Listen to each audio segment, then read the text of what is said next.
Bonjour tout le monde, à tous et à toutes. Donc, vu l'obligation du confinement, donc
Hakim, il n'y a plus le son.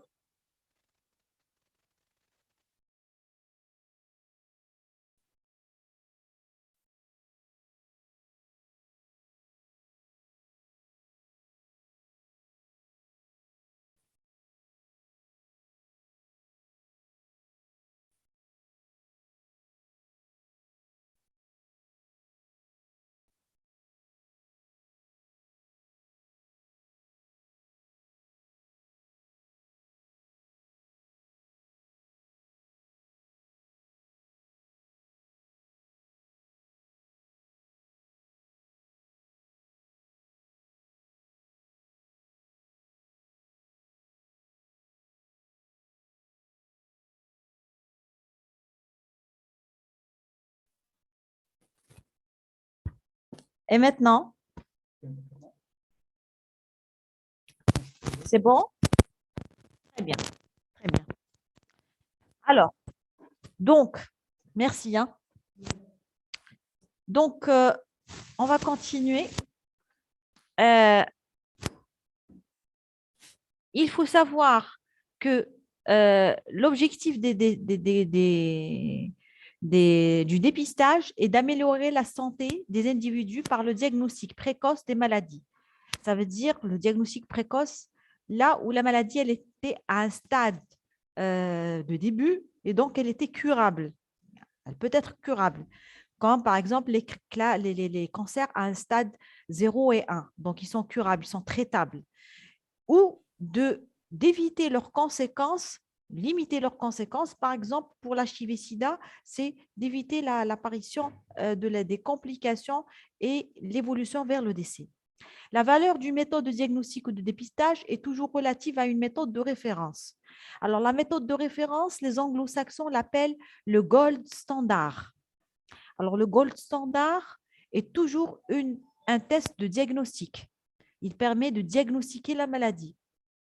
Et toujours, bien sûr, il est comparé à un nouveau test pour classer notre test par la suite s'il est un test de dépistage ou de diagnostic.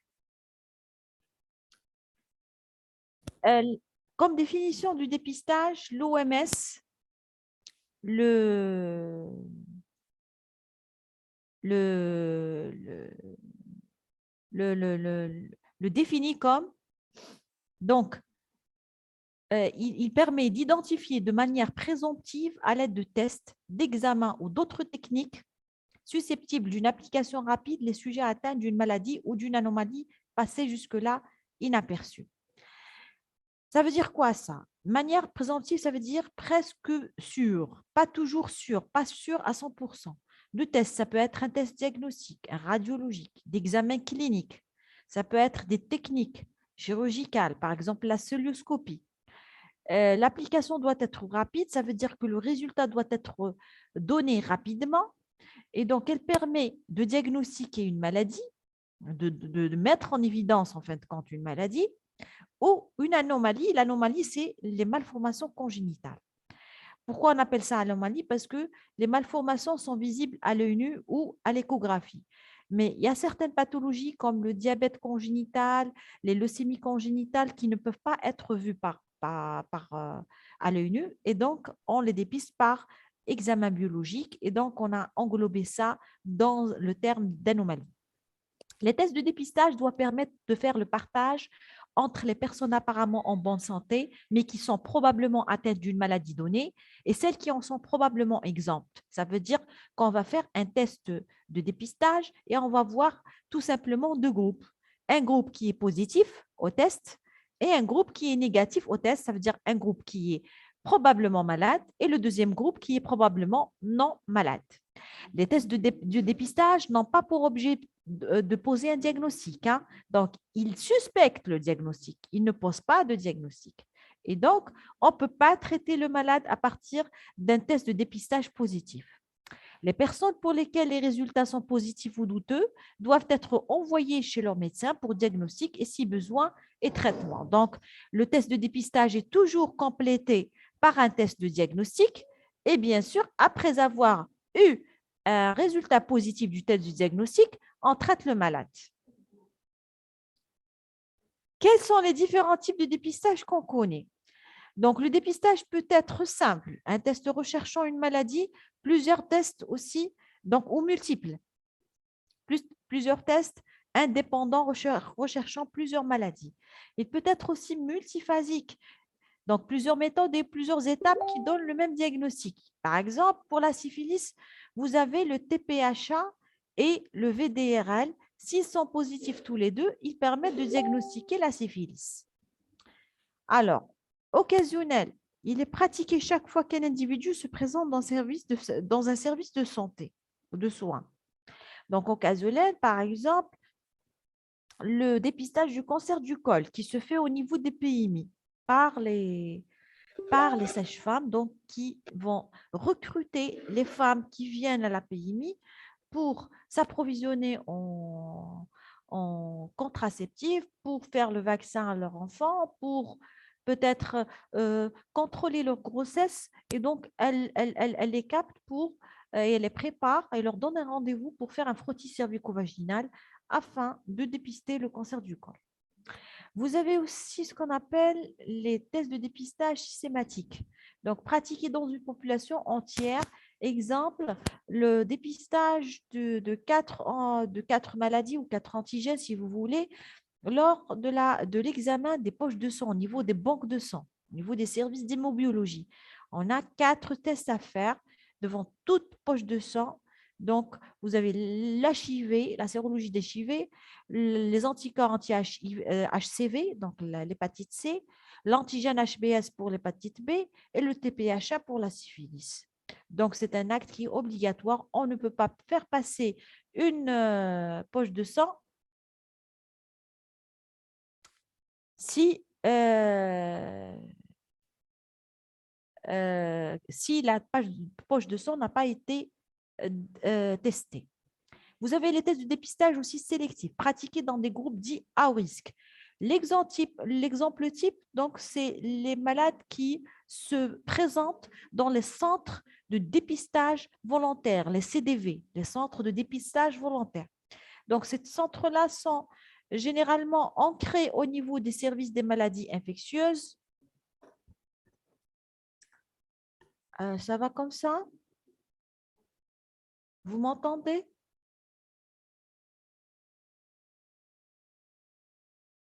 Est-ce que je... Oui. Donc, Vous avez donc les centres de dépistage volontaire au niveau des maladies infectieuses, on l'a dit, et qui permettent de détecter ou de dépister certaines maladies, les maladies vénériennes, donc les IST, SIDA, HIV-SIDA, donc les infections sexuellement transmissibles, donc des groupes bien déterminés ou des groupes ou des populations cibles. Par exemple, les professionnels de santé, les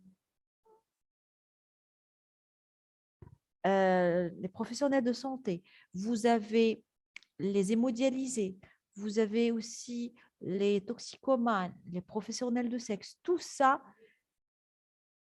c'est des maladies donc, qui sont dépistées au niveau des centres de dépistage volontaire. Alors, il y a aussi le dépistage précoce, donc qui recherche la maladie à un stade initial, tout au début, donc à un stade qui est stade 0. Avant de continuer le cours, pour les étudiants qui n'ont pas de sang, essayez de régler votre sang donc, à votre niveau. Peut-être que vous avez un problème dans vos ordinateurs, puisque mon sang, il fonctionne bien. Le masque, le, le- le casque, il fonctionne bien. Alors, qui m'entend? Essayez de m'écrire, s'il vous plaît. Très bien. Donc, 5 sur 5. Je continue le cours et après, vous l'aurez peut-être enregistré et vous vous mettez d'accord avec la cellule d'informatique pour récupérer le cours. OK? Très bien. Donc, on continue. Vous avez aussi comme type de dépistage. Donc, le dépistage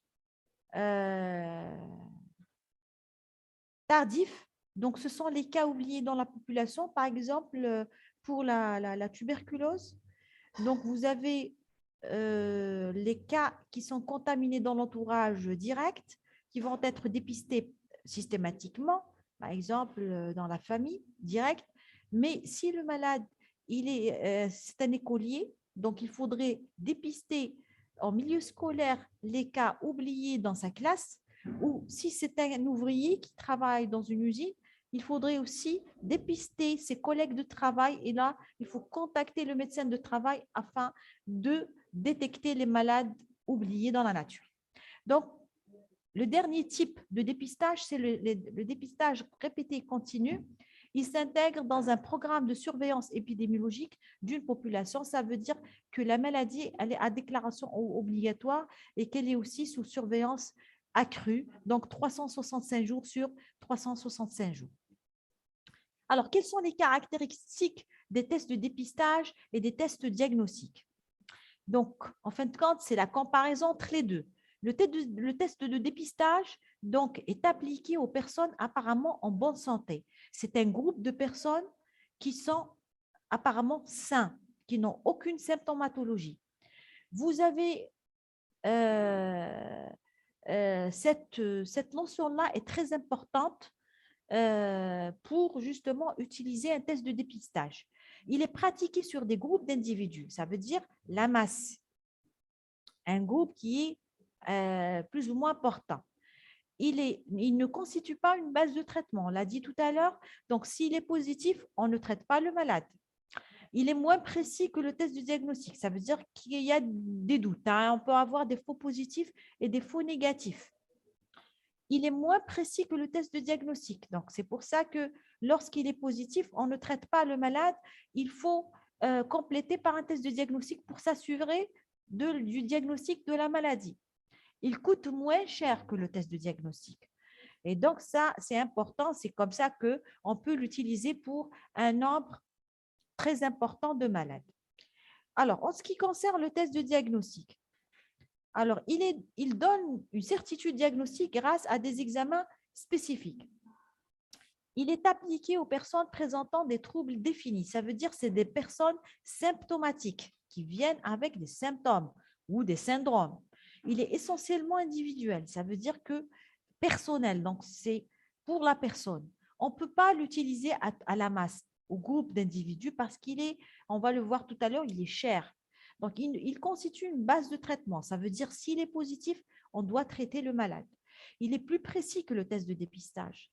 Et aussi, il coûte plus cher que le test de dépistage.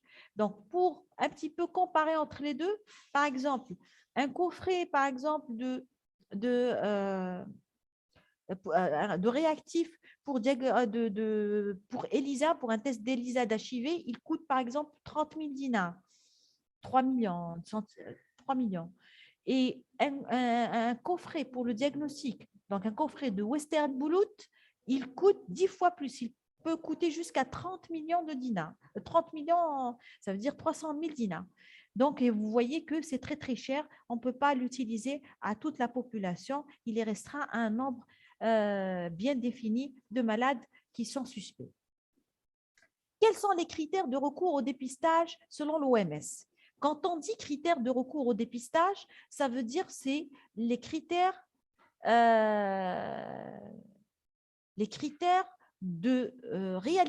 pour réaliser une campagne de dépistage.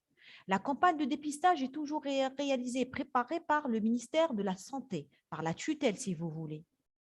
Alors, la campagne de dépistage est toujours une enquête transversale.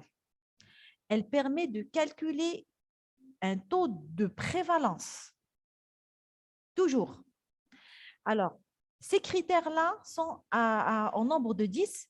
Premièrement, avant donc que notre ministère nous propose de faire une campagne de dépistage, donc, il doit réaliser un prérequis de ces 10 critères avant de nous envoyer les questionnaires et les documents nécessaires pour cette campagne-là. La maladie, elle constitue une menace grave pour la santé publique. Ça veut dire que sa prévalence, elle est forte ou elle est grave. Elle peut être, par exemple, mortelle. Deuxièmement, l'existence d'un traitement efficace démontré de la maladie dépistée. On ne peut pas dépister une maladie s'il n'y a pas de médicament pour cette maladie-là. Sinon, ce n'est pas la peine de la dépister parce que la population, elle va vous demander d'être traitée. C'est une notion très importante. Troisièmement, l'existence de moyens appropriés de diagnostic et de traitement. Quand on dit moyens, ça veut dire un budget, le budget nécessaire pour comment dirais-je, avoir les tests de diagnostic nécessaires et pour acheter les médicaments nécessaires pour traiter la maladie. Quatrièmement, il faut que la maladie soit décelable pendant une phase de latence ou au début de la phase clinique. Ça veut dire on peut la détecter dès le début, dès le stade 0-1. Cinquièmement, l'existence d'une épreuve ou d'un examen de dépistage efficace. Ça veut dire quoi ça? Ça veut dire que l'examen de dépistage qu'on va utiliser, il a été déjà testé. Il n'est pas nocif pour la population, il a été testé sur des animaux, etc. etc. Le plus important qu'il soit efficace, rapide, il donne un résultat rapide et non nocif pour la population. Sixièmement, il faut que l'épreuve utilisée soit acceptable pour la population. Ça veut dire que cette épreuve-là de dépistage est non astreignante pour la population, elle est acceptable. Par exemple, pour dépister le diabète de type 2 dans une population, on préfère la glycémie capillaire à la glycémie veineuse, donc à jeun, parce qu'elle est non astreignante. Donc, n'oubliez jamais qu'il y a des gens qui n'ont jamais fait, par exemple, de bilan biologique parce qu'ils ont peur des injections. Alors, septièmement, il faut bien connaître l'histoire naturelle de la maladie, notamment son évolution de la phase de latence à la phase symptomatique. Alors, l'histoire naturelle de la maladie, ça veut dire c'est la clinique. Donc, on doit bien connaître notre clinique, la maladie, comment elle a évolué, combien elle incube, pendant combien de jours la phase d'état va durer, etc., afin de détecter à temps, de dépister à temps cette maladie-là. il faut que le choix des sujets qui recevront un traitement soit opéré selon des critères préétablis. Donc, il faut savoir qu'on a décidé d'avoir un budget pour acheter quelques médicaments pour les distribuer à la population la plus démunie. La population démunie, c'est la population pauvre qui ne peut pas avoir de traitement. Donc, soit ils ne sont pas assurés par la caisse de sécurité sociale, soit que le médicament n'est pas remboursable et donc ils ne peuvent pas acheter ce médicament-là parce qu'ils n'ont pas de moyens pour le faire. Et c'est pour ça qu'on va distribuer quelques boîtes de médicaments à ces malades-là. Neuvièmement, il faut que le coût soit acceptable. Quand on dit le coût, ça veut dire le coût général de toute la population. Oui, on calcule. Alors, avant de continuer, j'ai dit que la campagne, je tiens à redire que la campagne de dépistage qui va être préparée et élaborée par le ministère de la Santé est une étude transversale et donc qui permet de calculer un taux de prévalence. On a fait ça au cours. Donc, le taux de prévalence, c'est les nouveaux et les anciens cas. OK? Donc, c'est le total des cas qu'on va retrouver ou on va dépister sur le terrain, dans la population générale. Alors, on a dit, je continue, le 9e critère, c'est le coût, qui doit être le coût de toute cette campagne, qui doit être,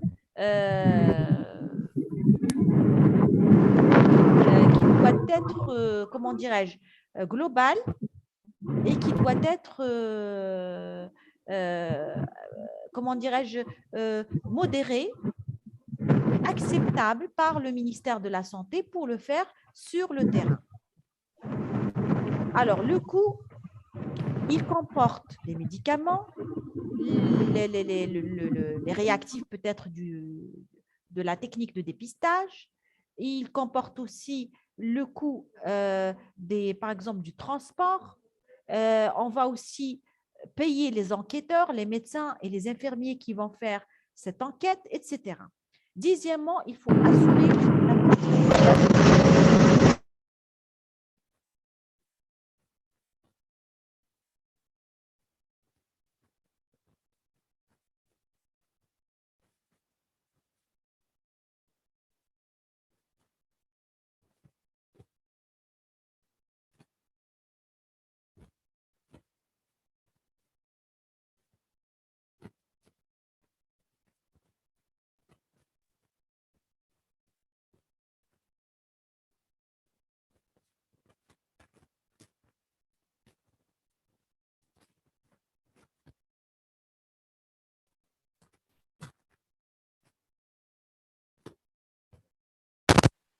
Hakima, il n'y a plus le son.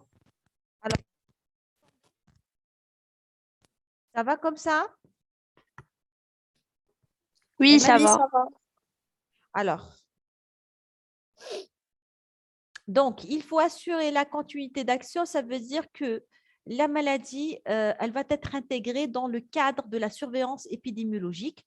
Donc, il y aura élaboration d'un programme de santé et la maladie va être surveillée pendant toute l'année.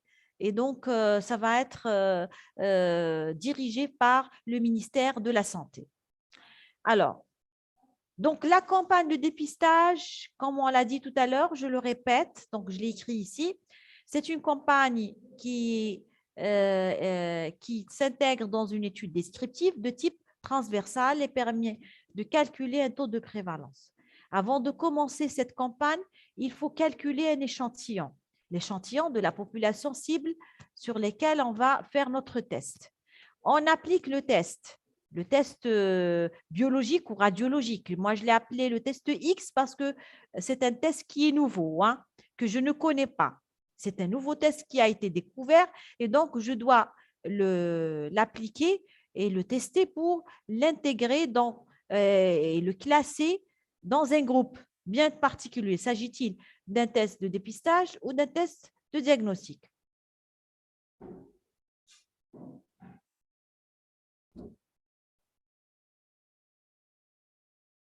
Alors, on va appliquer le test et on va voir deux groupes. Un groupe qui est positif au test X et un deuxième groupe qui est négatif à ce test X. Après, pour chacun de ces groupes-là, positif soit-il ou négatif, on doit appliquer le test de référence qui est appelé aussi le gold standard. OK? Et donc, après, on aura ce tableau-là, le tableau de contingence qui comporte deux variables qualitatives. La première variable, c'est la maladie. Donc, la maladie, vous avez deux modalités ou deux choix, malade ou non malade. Après, donc, c'est bon comme ça? Alors, vous aurez donc un tableau de contingence qui comporte deux variables. Donc, la maladie qui est une variable qualitative à deux modalités. Donc, malade et non malade. Vous avez aussi le résultat du test qui comporte deux modalités positives et négatives au test. Et donc, on aura, lorsqu'on a fait notre test sur les deux groupes, on aura un groupe qui est positif, donc pour lequel on va faire le test de référence. Et là, le test de référence, s'il est positif, le sujet, il est malade. Et donc, c'est un vrai positif. Si le test externe est négatif, d'accord? Et on fait le test de pardon, il est positif et on fait le test de référence, il revient négatif, ça veut dire que le test est non malade et c'est un faux positif. Alors, on va aller jusqu'au deuxième groupe qui est le groupe des négatifs. Alors, le test X, il était négatif au départ et le test de référence Gold Standard, il nous dit qu'il est positif. Le sujet est malade et donc c'était un faux négatif. Si le test de référence, il revient positif, le sujet, négatif, et le sujet, il est non malade, donc c'est un vrai négatif. Et c'est comme ça qu'on a rempli notre tableau de contingence et on va l'utiliser pour faire des calculs bien définis afin de classer notre test. Retenez ce tableau-là, d'accord? Alors, je vous laisse quelques minutes. Si vous avez une feuille et un stylo, essayez d'écrire ce tableau-là sur le brouillon afin de vous donner les explications nécessaires concernant. Alors, écrivez le tableau, s'il vous plaît. Prenez le tableau sur une feuille. OK?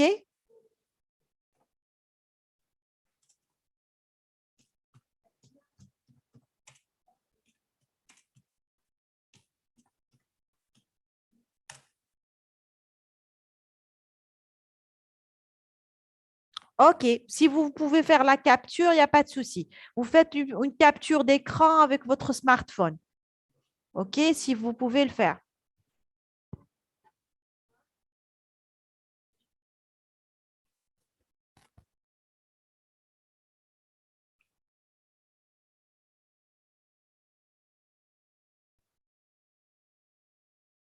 Alors, écrivez le tableau et je vais recommencer les explications. OK? C'est bon? Tout le monde a pris les énoncés sur le tableau?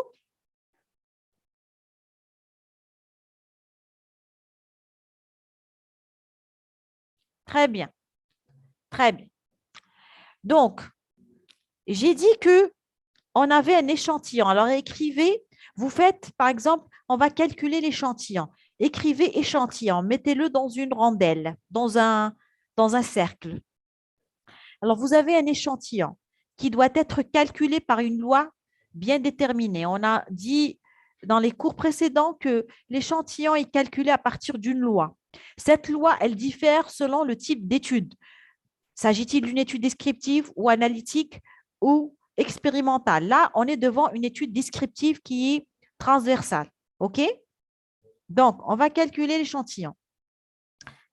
Après, donc, vous faites 2 flèches. Donc, vous allez appliquer le test X. Application du test X, 2 flèches. OK? Alors, on a dit qu'on doit classer notre test X. Alors, je continue les explications et après, vous reposez vos questions pour que je ne perde pas le fil de mes pensées. Alors, vous avez un échantillon, on va faire une application du test X et on va avoir 2 flèches, 2 résultats. On va avoir le premier groupe positif. Écrivez premier groupe positif. Le deuxième groupe, la deuxième flèche, le deuxième groupe négatif. OK? Très bien. Après, pour chaque groupe, pour le groupe positif et pour le groupe négatif, on doit appliquer un test de référence. Je l'ai dit tout à l'heure, on ne peut pas classer un test, s'il est test de dépistage ou de diagnostic, sans le comparer à un gold standard, un test de référence. Le test de référence est toujours un test de diagnostic. Il va nous diagnostiquer la maladie. Donc, on doit l'appliquer pour les 2 groupes pour s'assurer s'ils sont positifs ou négatifs, vraiment ou pas. OK?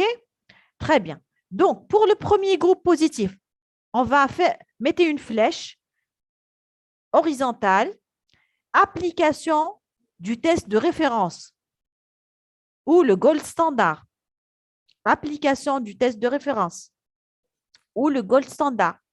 Kiff pour le deuxième groupe. Application du test de référence ou le gold standard.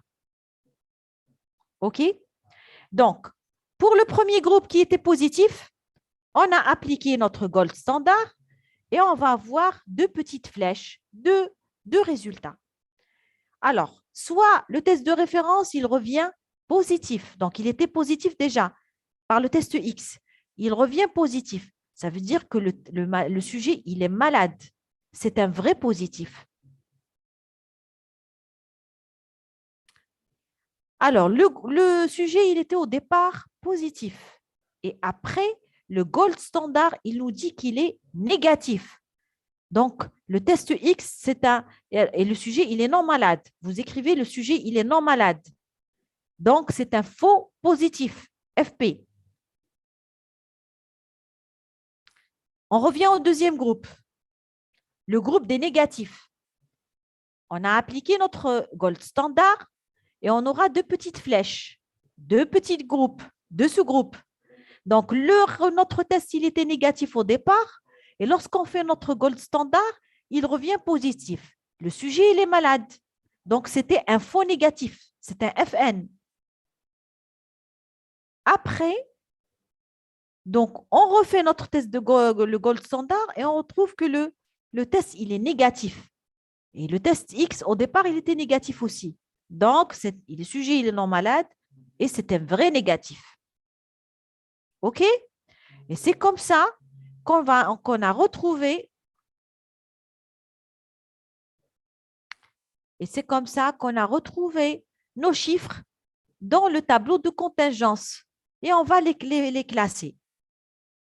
Donc, le premier chiffre à mettre dans le tableau, c'est l'échantillon, qui est le total général, VP plus FP plus FN plus VN. C'est le total général de tous les chiffres. Non, on ne fait pas le gold standard directement parce qu'on a un nouveau test, qui est le test X, et qu'on ne connaît pas. Il faut le classer. Comment vous allez le classer? Vous ne savez pas si c'est un test de diagnostic ou un test de dépistage. Afin de le connaître, on doit le comparer au gold standard. OK? C'est pour faire nos calculs par la suite. Il y a des calculs à faire pour classer notre test. Donc, on revient à notre tableau de contingence. Le total général, c'est VP plus FP plus FN plus VN. C'est le premier chiffre, c'est le total général ou l'échantillon. à mettre dans le tableau. Les deuxièmes chiffres, c'est le total des tests positifs, c'est VP plus FP. C'est le groupe des positifs. VP plus FP, c'est le groupe des positifs qu'on a trouvé au départ.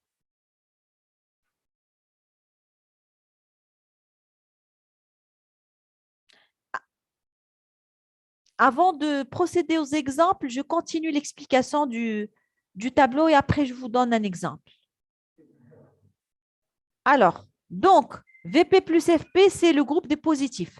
FN plus VN, c'est le groupe des négatifs. Donc, c'est les deux deuxièmes chiffres à mettre dans le tableau. C'est le total des positifs et le total des négatifs. Tout à fait à droite, la colonne des totaux, tout à fait à droite dans le tableau, sur le tableau. Après, les 4 chiffres suivants, c'est VP, FP, FN et VN. C'est les chiffres à mettre, c'est les chiffres observés par l'étude. On les met dans leur case. Et après, on doit avoir le total des malades qui est VP plus FN et le total des non-malades qui sont FP plus VN. OK? Très bien. Alors, par exemple, j'ai un nouveau test de diagnostic du COVID-19.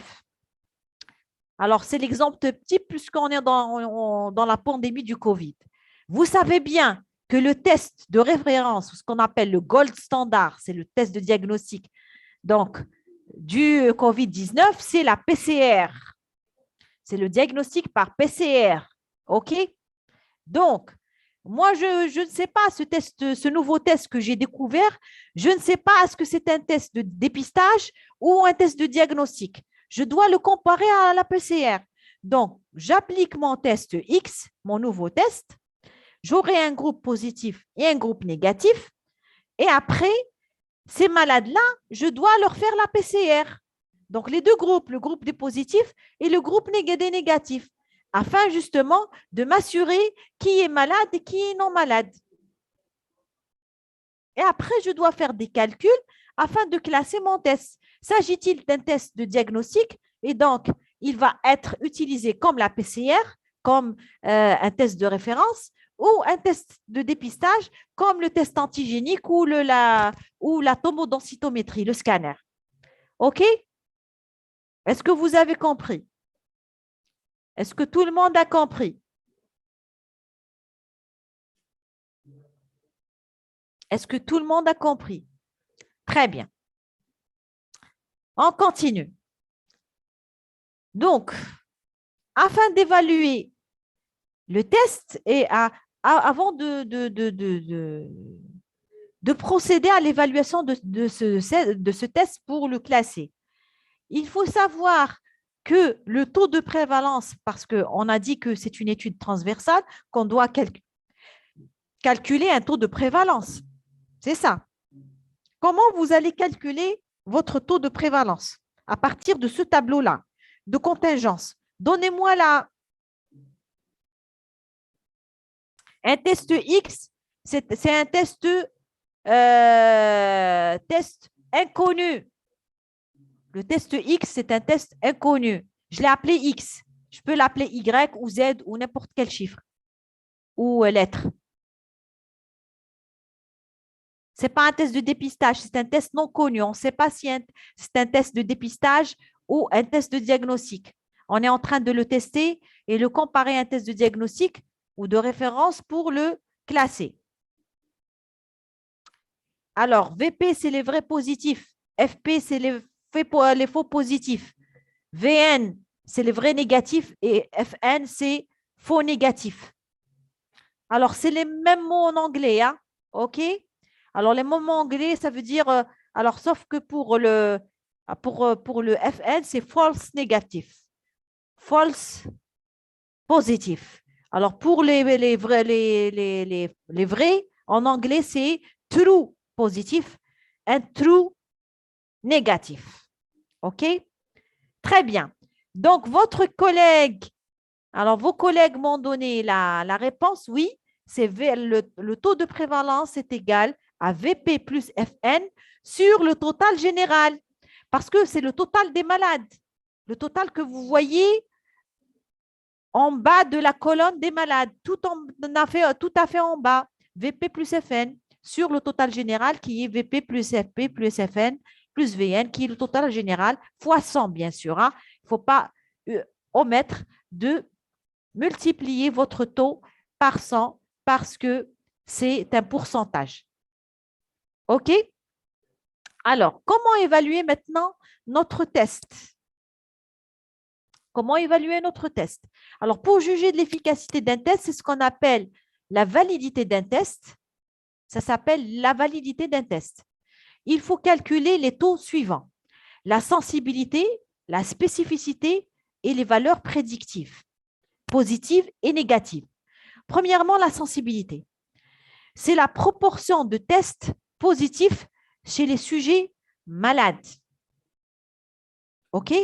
C'est la capacité d'un test à donner un résultat positif, c'est chez tous les malades. Vous voyez bien que la sensibilité, c'est un pourcentage. Hein, c'est toujours en pourcentage. C'est les vrais positifs sur les vrais positifs plus les faux négatifs. Les vrais positifs plus les faux négatifs, en bas au dénominateur, c'est les faux malades. Pardon, c'est le total des malades. C'est le total des malades, multiplié toujours par 100. Plus un test est sensible, moins il y a de faux négatifs. Lorsque les faux négatifs tendent à être égales à 0, donc la sensibilité, elle devient VP sur VP, ça veut dire une sensibilité de 100%, et le test est très sensible. On passe maintenant à la spécificité. C'est la proportion de tests négatifs chez les sujets sains. Donc, c'est VN sur VN plus FP fois 100. Donc, c'est la capacité d'un test à donner un résultat négatif chez tous les sujets sains, les sujets non malades. Donc, plus un test est spécifique, moins il y a de faux positifs. Vous rectifiez, s'il vous plaît, moins il y a de faux positifs.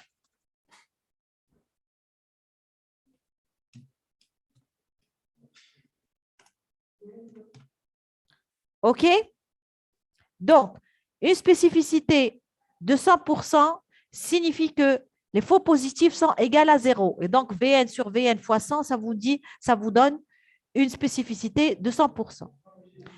Alors, retenez bien, lorsque la sensibilité est supérieure à la spécificité, lorsque la sensibilité est supérieure à la spécificité, il s'agit d'un test de dépistage.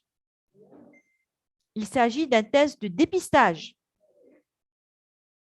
Alors, bien au contraire, lorsque la spécificité est supérieure à la sensibilité, il s'agit d'un test de diagnostic.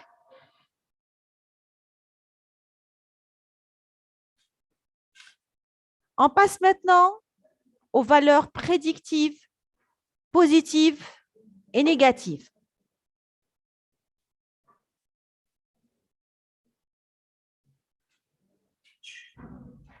Alors, je répète, lorsque la sensibilité est supérieure à la spécificité, il s'agit d'un test de dépistage. Un test de dépistage est un test très sensible. Lorsque, au contraire, la spécificité est supérieure à la sensibilité, il s'agit d'un test de diagnostic. Un test de diagnostic est un test très spécifique, très précis.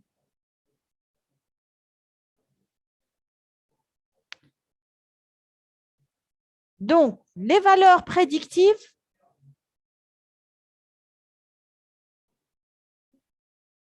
donc ce sont les valeurs prédictives positives et les valeurs prédictives, et la valeur prédictive positive et la valeur prédictive négative.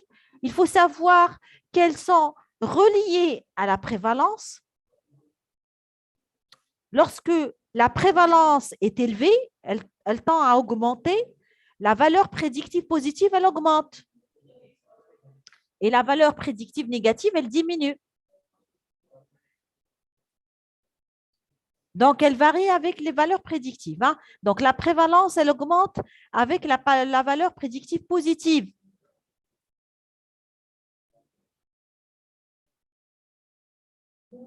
OK?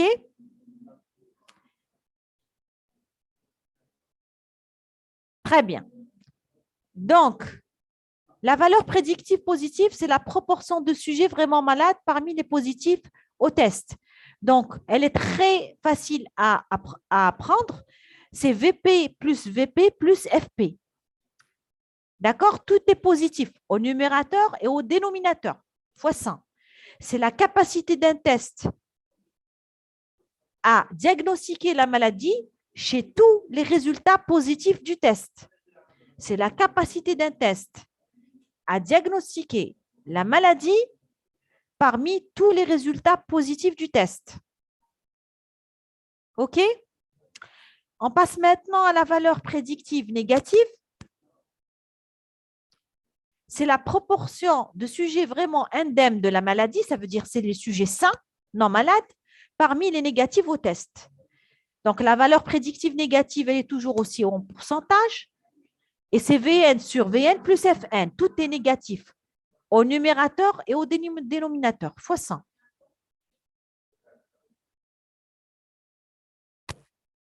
OK? Donc, c'est la capacité d'un test à diagnostiquer ou à mettre en évidence un sujet sain, un sujet non malade parmi tous les résultats négatifs du test.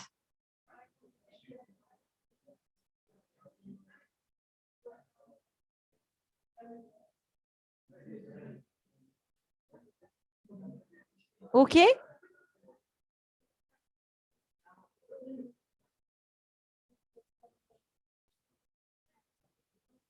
Donc, je vous remercie. Donc, le cours est achevé. Et si vous avez des... Alors, je réponds à votre question, malgré que j'ai expliqué auparavant. La prévalence, elle est liée aux valeurs prédictives. Donc, la prévalence augmente avec la valeur prédictive positive. Lorsque la valeur prédictive positive, elle augmente, la prévalence, elle augmente. Et vous avez au contraire une valeur prédictive négative diminuée. Lorsque la valeur prédictive positive diminue, la prévalence aussi, elle est faible, elle diminue, et la valeur prédictive négative, elle augmente. Alors, les valeurs prédictives, c'est des valeurs qui prédisent la présence ou l'absence de la maladie. Ça veut dire des fois, on a des critères cliniques. Généralement, on les utilise pour des examens cliniques ou des symptômes. D'accord? Il y a des critères de cliniques qui prédisent l'apparition, par exemple, du COVID ou l'installation, par exemple, d'athérosclérose, etc., etc. C'est des facteurs de risque, si vous voulez, qui prédisent la maladie. Oui. Donc, si vous n'avez pas de questions, on va entamer le deuxième cours. Je ne sais pas si je dois sortir du Zoom, de la session et oui. Donc, je dois sortir de la session, me reconnecter. Donc, soyez nombreux et à plus, à quelques minutes, hein. Très bien.